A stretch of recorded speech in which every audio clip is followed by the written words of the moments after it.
chapters 22, verse 34 to 40. Hearing that Jesus had silenced the Sadducees, the Pharisees got together. One of them, an expert in the law, tested him with this question: "Teacher, what is the greatest commandment in the law?" Jesus replied, "Love the Lord your God with all your heart, with all your soul, and with all your mind. This is the first and greatest commandment, and the second is like it. Love your neighbor as yourself. All the law and the prophets hang on these two commandments."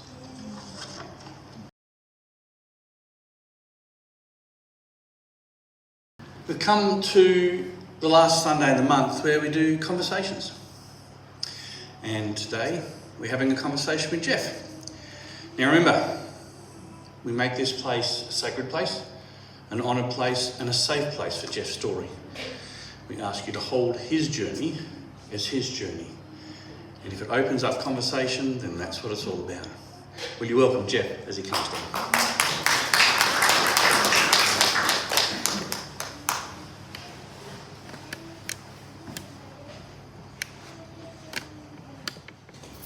Welcome, mate. Thank you. All right, just have a look at this smiling faces of people who are your family.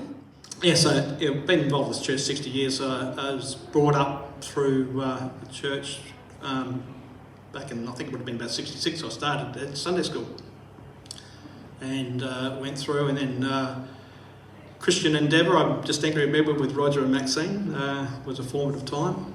Then in those heydays of the 60s, as we probably would, few of us would remember anyway, church tennis, basketball was basically the wheel, access to the wheel of our life, and the great influence it's had and support, and the church family has been a big part of our journey. Mm-hmm. Now you still do a lot around the place. You head up our maintenance crew, and the roof's been done and we've been fixing up some stuff around the place. What's the next couple of big jobs that we've got that we're looking at as a church? Well, we've sort of had a few things. We're looking at the outside areas. Would be good to get the old toilets looked at finally, but I mean the new facilities are good after the kitchen was installed a few years ago now. We're looking at a door for the hall, which has gone around a bit for the moment, and a few frustrations experienced, but we're getting there, and I think the solution will be an excellent one and far more amenable and access and more welcoming to as far as the food distribution, as well as coffee and that and use of the hall functioning. It'll be a far better improvement what's there at the moment. So you're a man of action. You're often a man of not very many words. True. Yeah. And so we're very blessed to have you share with us your story today. You chose that Bible reading. Why is that important to you? What's significant about that for you? I like it in simplicity, and it basically shows what we should all be about. And if you like, it's probably something you could say is like the walk of life for dummies. Because it's simple. I just enjoy it because of simplicity, and basically it recognises the recognition of God and the love He's given us, and then by the two-way thing back to Him. But out of that, love encompasses and encapsulates so much action. We know from our wedding ceremony back in 1988, it was the verse, I think, patience and kindness and all that sort of stuff. But love is also acceptance, forgiveness, tolerance, provisioning. There's so much positive stuff that could come out of it. And I feel that, this is what we should be doing, how we should be interacting with each other as a day-to-day thing. And one of the songs I do enjoy from the 60s, what the world needs now is love, sweet love. And I think it's just, it would fix so much ill, and particularly in these times we're going through at the moment. So there's this journey with relationship with engagement. Mhm. What are the most important relationships? And please state the obvious, but what are the important relationships for you and why are they important? Well, family, church family included in that, but particularly, Bill is a big part. You know, we have, and I take great comfort and confidence that she was baptised here, Yep. and our journey's been great. There you go. Bit of emotion in that. Definitely, Yeah. Thanksgiving? absolutely. Yeah. Yeah. And it's not just you and Mel. You became a tribe. There's Yeah, more our of children. Yeah, we've got 3 children, all doing really well, and we've got 1 grandchild, and another one that's going to happen any tick of the clock. So it's due any time now. So we're anxiously awaiting that arrival. Yeah. Knowing where your mum's at, we all, most of us will be aware of where your mum's at. I'm never surprised these days. I was as a young fella. How often death and life, new life and old life, The circle of sit life. side by side Yeah, in people's journeys. the circle of life. Yeah. Where's Elton John now? Yeah. So how do you sit with, where your mum's at and wait? I see it's all part of that. I just see it's just, the timing of it is in his hands, so that's the way you got to look at it. And, we definitely feel as a family, mum's been through the rigours, and we thought we'd sort of, end of last year, to be honest, we thought we've been so many times, she's not here long, but Yeah. she keeps bouncing back. But the positive thing, even though she's experiencing sort of bouts of pain and that, is that she's bringing the family together. Yeah. Yeah. And still influencing people and positivity, and that's terrific. Just wonderful times where She's a force of nature, really, isn't well, I didn't find out, she didn't learn to drive till she was 33, and I just couldn't get that. I thought I was, naturally, when you think I'm not always driving, but I thought, did Dad teach her? I asked her the other day actually, and she says, no way. So yeah, Dad actually agreed. He said, yeah, obviously the relationship there might have been protected as well, I think, by doing that. So, Yep. Yeah. Yeah. So what would you, as a grandparent already with one on the way, what would you hope for this new grandchild? I think Mel and I would quietly like to think that they come to know the Lord. We can introduce. We actually are. We're taking our Isla, our grandchild at the moment, down to the Baptist playgroup, and that's a positive experience. We hope that it might sort of rub off, and over time she's having a few troubles trying to interact with other kids, but that's the journey again, I suppose. She wouldn't be alone in this day and age. Mm. Yeah. So Yeah. So you've had a bit of a journey recently with a health issue. yes. And she shared to me in your healing space that, Scott, I've just had this amazing experience. Would you be willing to share with this mob that journey and what that experience was?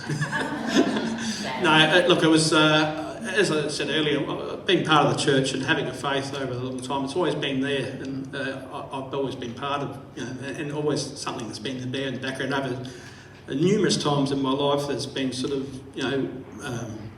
forks in the road, and you end up going down, or challenges that are faced. And again, coming back to Mum, has probably been the greatest influence. She said, you've got these things that are insurmountable, that you just hand it over to the Lord. Yeah.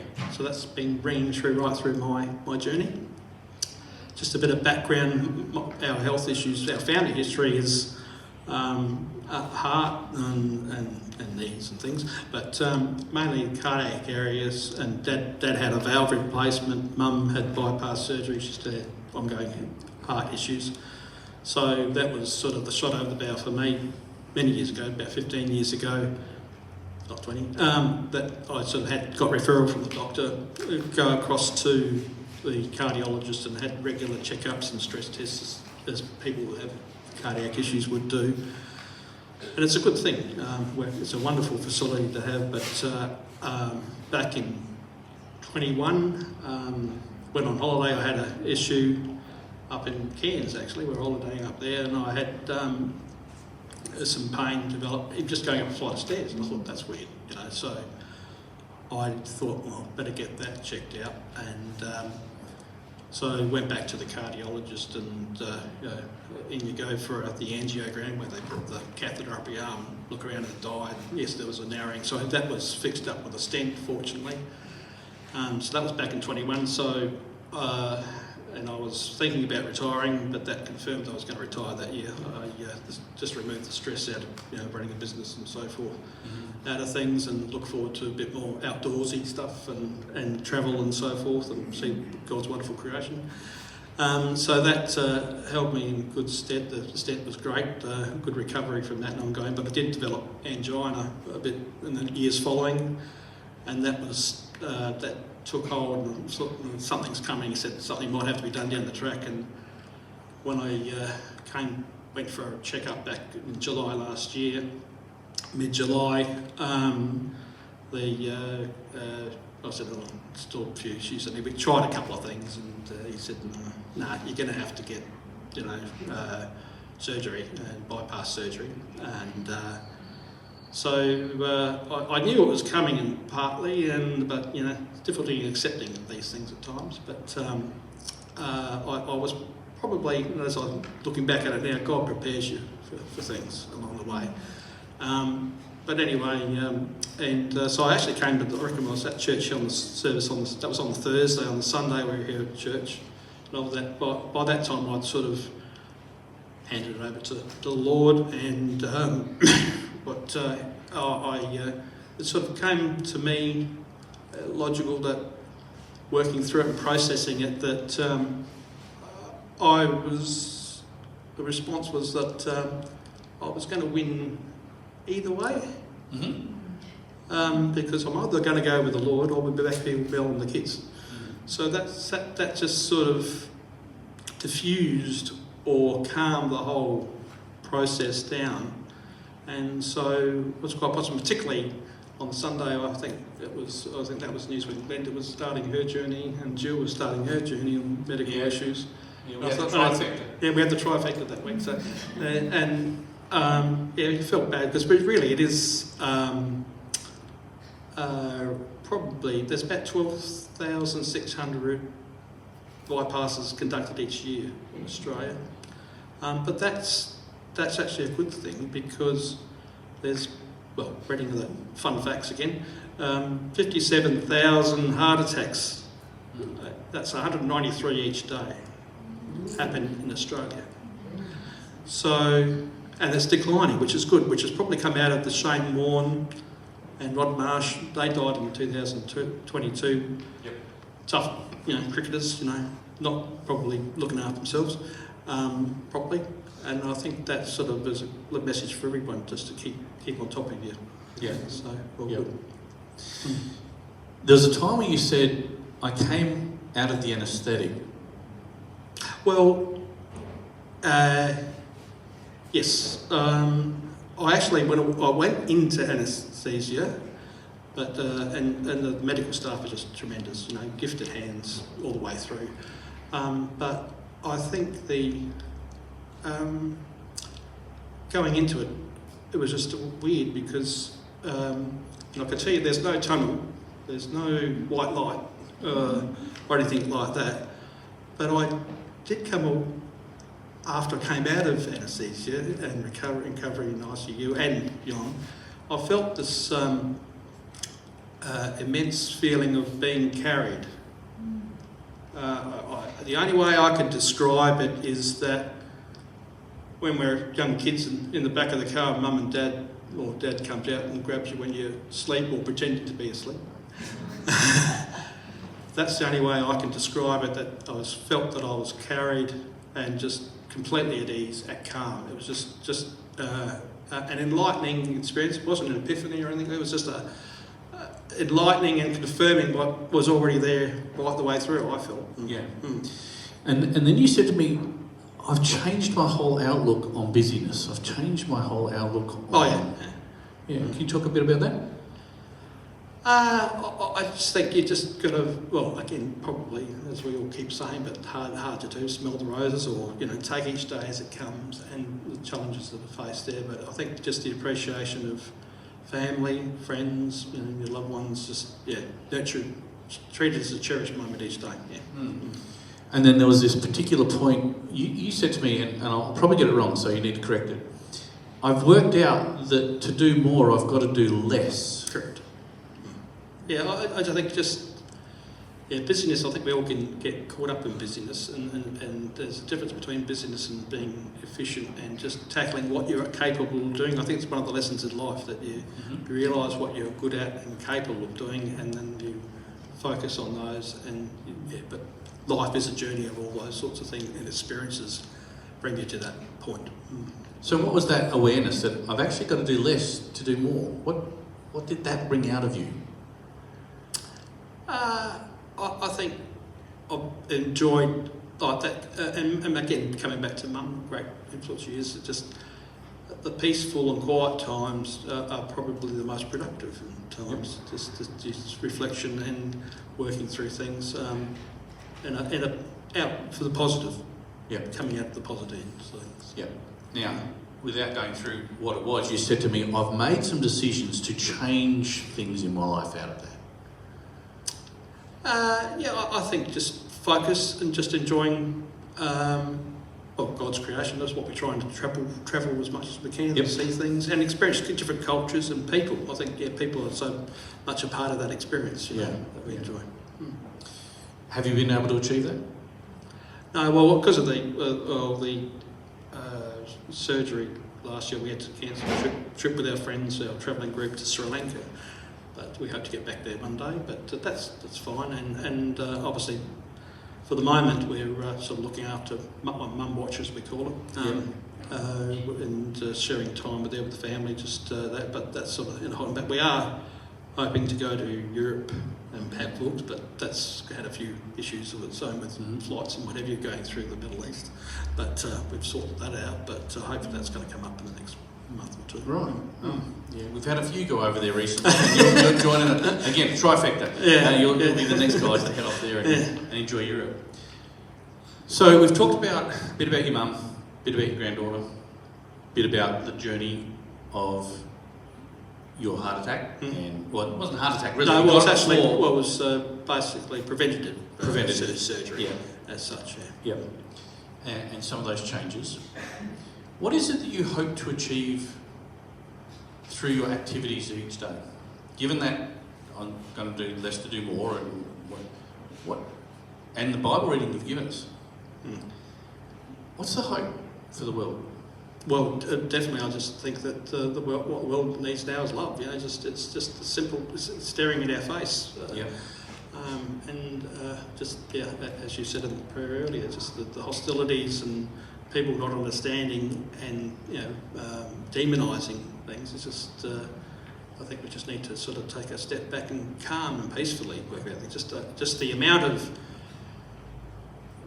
I get quite concerned, upset about the amount of money spent on arms and weaponry, and then we're talking about the percentage of GDP spent on defence, and think, it's just a waste where it could be actually put to good use. It just the futility of war just gets me. I just don't see the point. And yet the world keeps turning. It does. On that human strength of defence and power. You look at the world and the money and the yes, definitely. It just it's frustrating, I suppose. As to how it will resolve. But there is a tactic that I think they used in Adelaide here a number of years ago with a chap they were trying to apprehend, that they just sort of didn't go in with guns. They just stood out in the front and just surrounded it and said, "Well, come out when you're ready." And just waited out. I mean, the intent to do it, resolve it quickly, sometimes doesn't work. And that would actually lean in with your less is more. Actually, don't race in. Let's just take some time. Take a deep breath. Yeah. Let's just calm it down. So if there was something you could encourage this mob with in their faith journey, from your experience, what might that be? I just think reflect that we're so blessed in this country, and the provision that God provides in each of our journeys is just amazing, and just tapping into that, and it's just makes every day, and appreciate everyone you meet. Just appreciate. There's some people who obviously think, not quite my thing, but you learn something from everybody. I think you open your eyes to that. I think it's amazing what can surprise you, because what you think they're completely wrong too. So understanding of others is critical. Right, so you're encouraging the congregation not to race into making decisions, to take the time, even if it's not their stick. Correct. To take a moment to find out what they might gain from the relationship or the moment. Absolutely. Yeah. I reckon that's a pretty good message to leave this morning on, don't you? Jeff, thank you.